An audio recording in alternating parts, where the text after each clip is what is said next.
उपदेश भी नहीं दिया, उसके बावजूद भी उन्होंने इतना बड़ा लिहाज बना दिया। और जिस भारत में संबोधि प्राप्त हुई, महापरिनिर्वाण प्राप्त हुआ, पहला उपदेश दिया, वहां आज भी बौद्ध समाज देख रहा है कि इसका परिवर्तन कब होगा। हमसे ज्यादा तो नेपाल की सरकार निकल गई। नेपाल ने लुम्बिनी को 5 किलोमीटर रेडियस खाली कर दिया। कोई बिल्डिंग नहीं बन सकती, कोई मार्केट नहीं लग सकती, कोई नया निर्माण नहीं हो सकता। 1600 ईस्वी में महाबोधि महाविहार के नाम 15,000 एकड़ जमीन थी। 1600 ईस्वी में, 1606 ईस्वी में जब दाखिल दिया गए, सबूत दिए गए, उसमें 15,000 एकड़ जमीन का रिकॉर्ड था। उसके बाद जब 6 जुलाई 1949 को रिकॉर्ड बनाया गया, तब 5,000 एकड़ जमीन का रिकॉर्ड बनाया गया। पर आज भी 5,000 एकड़ जमीन होने के बाद भी 5 बीघा जमीन नहीं महाबोधि महाविहार के पास, क्योंकि बौद्धों को पता ही नहीं है। हमको केवल जाना है, पर हाथ जोड़ के जब हमेशा जाना है। मैं तो कह रहा था कि भाई जब मैंने पूछा वहां जाके पंडों से, तो भाई किसने अनुमति दी घुसने की? किसकी अनुमति से करते इस रात पिंडदान? क्या होगा इससे? कितनों को मुक्ति दिला दी? कितनों का भोजन ट्रांसफर कर दिया? कोई डेटा है तुम्हारे पास? रिटर्न तो दो हमें भी। तो मेरे पूछने से उन लोगों में इतनी दहशत पैदा होगी कि वो सीधा डीएम के पास पहुंच गए, और सीधा डीएम के पास पहुंचे तो आगे जब हमें धमकाने आए थे अंदर, बोले कि महाबोधि विहार से बाहर निकलो, हमें मारने की धमकी दे रहे। वो 6 मार्च को मेरे ऊपर मुकदमा करा पहला उन्होंने, पहला मुकदमा मेरे ऊपर 6 मार्च 2025 में हुआ। मेरे ऊपर मुकदमा हुआ, ये अलग बात है। वहां डीएम ने ये कहते कि अब अंदर मोबाइल लेके कैमरा लेके नहीं जा सकते। मैं सोचने लगा कि मेरे एक आदमी के पूछने से एक प्रशासन में, इन पंडों में तो बड़ी हलचल मच गई। अगर हम 76 सालों से हर बहुत किसी जाके पूछता तो देश के पंडों में हलचल मच जाती। तो बेटी गेट को आज मेरा धोखा ये पहले छोड़ के चले जाते। लेकिन रोज रोज किसके सवालों का जवाब दोगे? रोज रोज कैसे जवाब दोगे? रोज हजारों लोग आते हैं, हजारों लोग एक ही बात पूछेंगे, किसकी अनुमति से आए हो? किसने भेजा तुमको यहां पर? कितनों को मुक्ति दिला दी?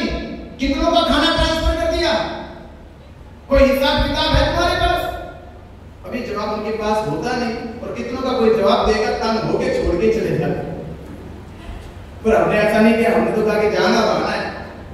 तो बौद्ध होने का मतलब था कि हम जागरूक हो जाने अपनी विरासत संस्कृति के बारे में। तो ये पता अब चला कि हमारी संस्कृति विरासत क्या है। तो इसके लिए हमें देश भर में जागरूक करना है। तो आने वाली 12 फरवरी 2026 तक हमने एक लक्ष्य बनाया। जब आंदोलन 12 फरवरी 2025 को चालू हुआ, 29 फरवरी को पहली बार आंदोलन हटाया गया। मालूम है आपको? मालूम है? मैं 29 तारीख को दिल्ली कॉन्फ्रेंस के लिए जा रहा था। मुझे नहीं पता कि प्रशासन मेरा इंतजार करता था कि मैं हटूं और वो धरना हटाए। प्रशासन को इंतजार रहता था कि बिना चाले निकले हम धरना हटाए। तो पहले 29 फरवरी को मैं दिल्ली कॉन्फ्रेंस के लिए जा रहा था। उसी आधी 1 बजे, उसी रात 1 बजे उन्होंने प्रशासन ने आके बहुत भिक्षुओं को डिटेन कर दिया, हॉस्पिटल ले जाके छोड़ दिया। मुझे फोन गया, मैं वापस फिर आया, सिविल पहुंचा, और सिविल पहुंच के हमने फिर धरना स्थापित करा। धरना स्थापित होता रहा। फिर हमने ये कहा कि आने वाली बुद्ध पूर्णिमा पे हम देश में ये इतिहास बनाएंगे कि आज तक भारत में मुसलमान एकजुट हुए, हिंदू एकजुट हुए, ईसाई एकजुट हुए, सिख एकजुट हुए, पर भारत में लाखों की संख्या में बौद्ध एकजुट नहीं हुआ। तो 12 तारीख को 12 लाख बौद्धों को एकजुट करके महाबोधि महाविहार मुक्त कर ये संकल्प लिया हमने। और हमने देश में हर एक लोगों को जागरूक करना, बुलाने का प्रयास शुरू कर दिया। प्रशासन और उनकी इंटेलिजेंसियों ने रिपोर्ट बनानी शुरू कर दी। बड़ी संख्या बौद्ध समाज आ रहा, और आज रहा था। लोगों ने अपनी बसें, ट्रेनें, डब्बे सब बुक करने लगे थे। हमारे पास डेटा पूरा आने लगा कि लाखों लोग आएंगे। हम तैयारी में जुट गए। अब उनके पता नहीं कौन से कर्म अच्छे रहे होंगे कि भारत पाकिस्तान का युद्ध छिड़ गया। वो रोज तलाशते होंगे, कुछ तो निकले, कैसे रोके इनको। तो उनके कुछ कर्म अच्छे रहे होगी, भारत पाकिस्तान का युद्ध छिड़ गया और वो युद्ध की सीमा बोध गया बना दी। ऐसे पेश किया, मैं तो बाहर था, हमारे साथियों के साथ मिलकर ऐसे पेश किया कि जैसे भारत पाकिस्तान की युद्ध की सीमा बोध गया में और बम वही गिरेगा। गिरा दिया पूरा उन्हें कि धरना स्थगित करो।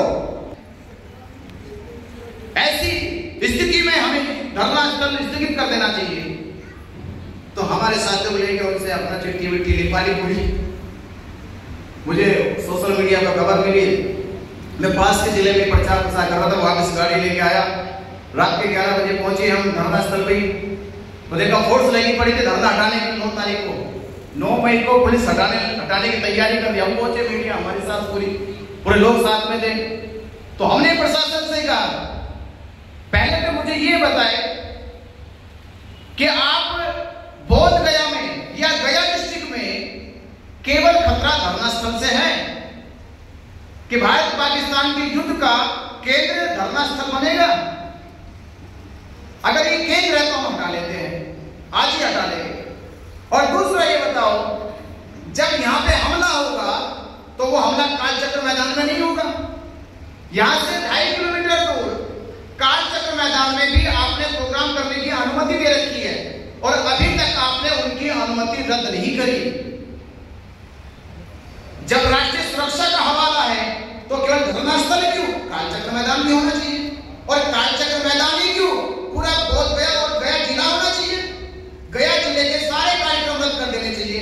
तो हम आपकी बात से सहमत हैं, पर धरना स्थल स्थगित हो तो ये तो चाल है, ये साजिश है कि हमारे भोले भाले लोगों को तुमने इनसे चिट्ठी लिखवा ली तो हम इनका प्रस्ताव नहीं मानते।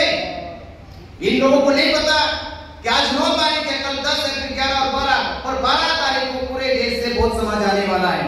तो जो भी निर्णय होगा वो हम अकेले नहीं लेंगे। जब समाज आ जाएगा तब निर्णय लिया जाएगा कि आंदोलन चालू होगा। उस रात जिस रात पुलिस तैयारी करने आई थी आंदोलन घटाने की, उस रात आंदोलन हटाने के बजाय पुलिस वापस गई।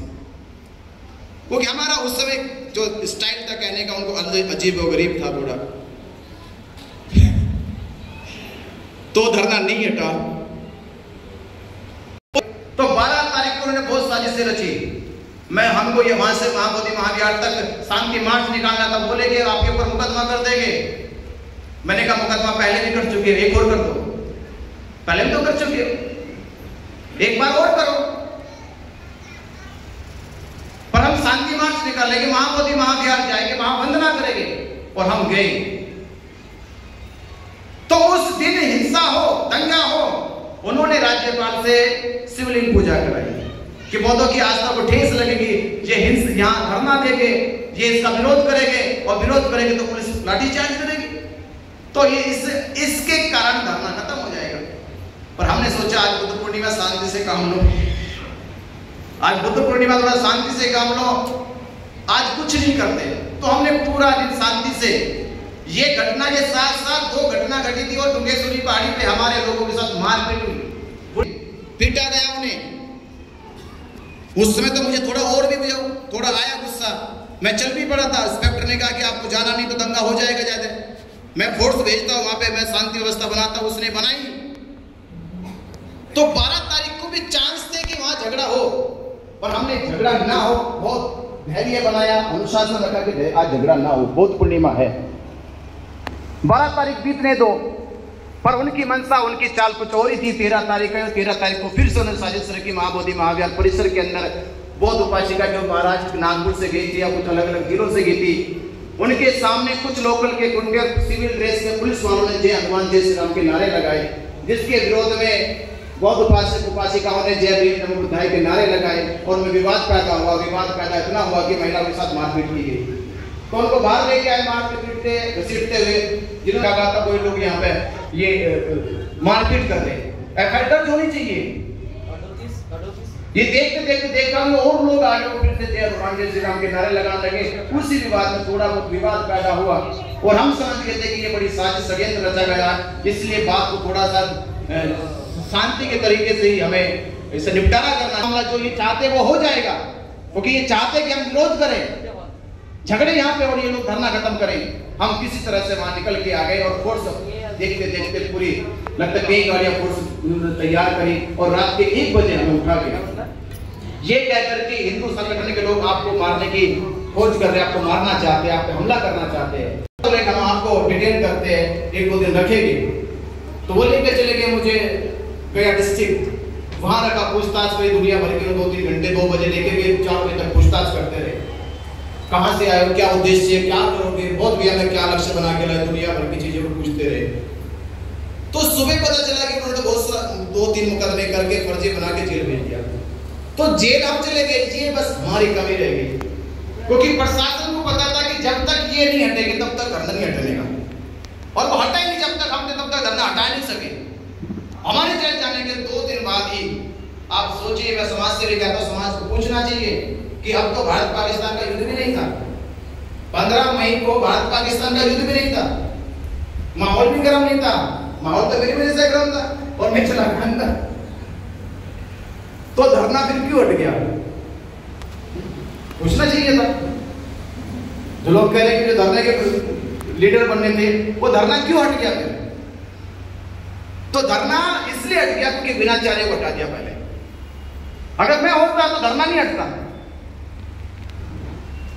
तो ये चीज हमें समझ में आई कि धरना हट गया। हमने जेल से निकलने के बाद अब ये कहा कि प्रशासन ने, सरकार ने धरना खत्म किया है, पर हम देश में आंदोलन को खत्म होने नहीं देंगे। धरना तो दोबारा रखा जा सकता है, पर इससे बड़ी ताकत आंदोलन की होती है। तो तब से हमने संकल्प लिया कि अब हम देश के ये धरना क्यों हटाया गया, जेल क्यों भेजा गया, समाज पे क्यों मारपीट की गई, क्योंकि समाज जागरूक नहीं था और एकजुट नहीं था। तो अब हमें यह काम करना है कि आने वाली 12 फरवरी 2026 तक ये लक्ष्य बनाकर कि भारत के बुद्धिस्ट अम्बेडकरवादी बहुजन समाज को जागरूक करना है। महाबोधि महाविहार क्यों मुक्त होना चाहिए, बीटी एक्ट क्यों रद्द होना चाहिए, इन सब तथ्यों को, आधारों को लेकर समाज को जागरूक करना है और 12 फरवरी 2026 तक हमें समाज को एकजुट करना है।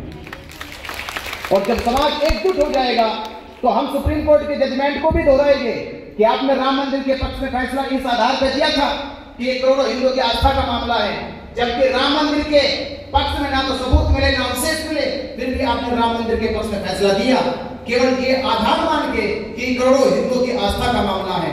तो जब भारत के बुद्धिस्ट भी एकजुट हो जाएंगे, करोड़ों की संख्या में एकजुट हो जाएंगे, तो कहेंगे कि ये मामला अब महाबोधि महाविहार सरकार का नहीं है, ये भारत के करोड़ों बुद्धिस्टों की आस्था का है।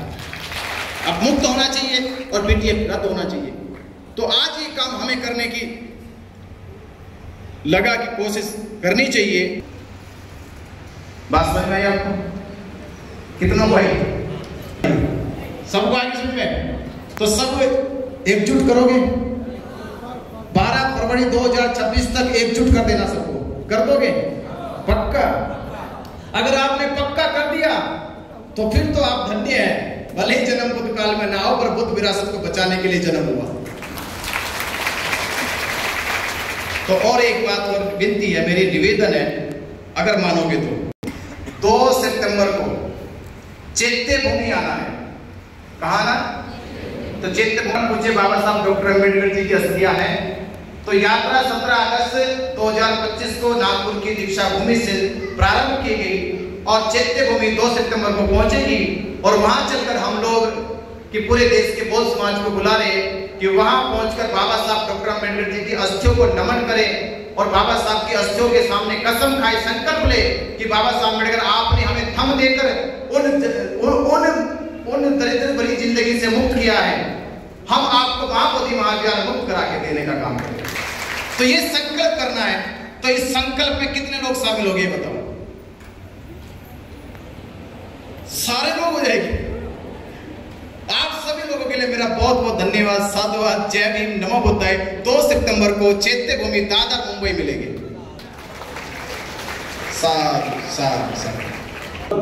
कोरबड वाकरण पसावर पाणी यांचा अट्टहास केला तर नागत फिरला तो आज घराला चिंतान का हात सळसळले तर छापले जातात आजही नागरिकांना रक्तात केलेल्या लागणे खेळांनो। अरे किती देश सोसायटी निवड नाकेबंदी मरेपर्यंत राहायचं का असं युद्ध केली।